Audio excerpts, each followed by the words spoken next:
Excellent. You mentioned that the United States has not yet been able to pass a resolution in support of the Armenian perspective, as have other European nations. What do you think the impact of not having the American support has been, and what do you think, in other words, what do you think would be gained if America did it again, and what do you think the future of that is? Will there be another resolution introduced, as far as you know, in the American Congress in order to lend further support? It is a very general rule. If two parties cannot solve the problem that they have with each other, a third-party intervention is necessary.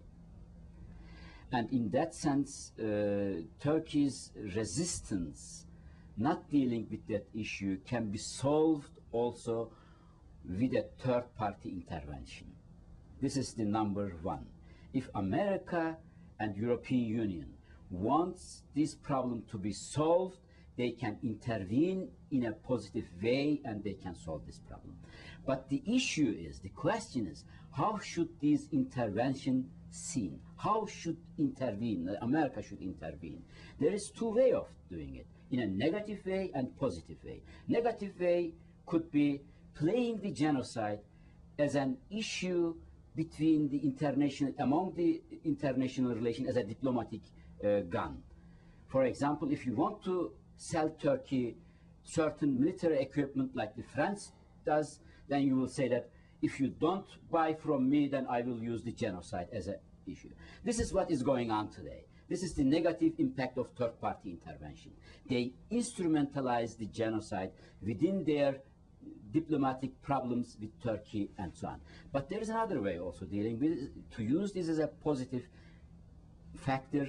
This means try to bring Turkey on table, to establish the Truth and Reconciliation committees, to bring Turkey to deal with that issue in an open way, and to acknowledge the genocide on their congresses, not only on their congresses.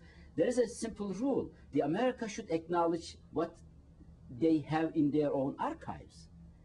It is not only a problem of the Americans to declare what happened whether or not what happened in 1915 was a genocide. The question is whether or not America held the documents that he has in its own archives reliable or not. Or the Germany, we have the same problem with Germany too. Today, the most reliable sources on 1915 are in American and German documents. They should first acknowledge that the truth and the truth in their own archives. And the second way is to bring Turkey openly discuss with this issue in Turkish society and to support the Turkish democratization movement. This is a part of democracy movement in Turkey, and the question is very simple, whether America or Europe wants Turkey be a democracy or not. If they really want a democratic Turkey, if they really want Turkey to be part of the Western Europe or the Western democracy, they should intervene in a positive way that Turkey openly discuss this problem in Turkey, and it should be happen. This is the way, I think, that they should deal with that issue. Let me ask you a really simplistic question that I've just been puzzling over. I'm still not completely clear why this had to happen and why they're in denial. Let's start with what you've just been talking about and then work backwards. Why has the Turkish government not been willing to simply acknowledge what happened and put it behind them and move forward and gain in world stature because of it? I mean, they would only gain in respect, I would think, from other nations had they 40 years ago, or even back at the time when they had the war crimes, the sort of show trials that they had.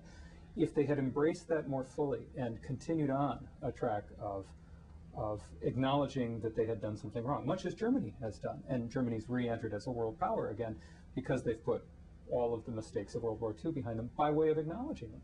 So now what's kept Turkey from taking that pathway, do you think? Turkey has a lot of problem in recognizing the genocide, and we have to distinguish two different levels from each other.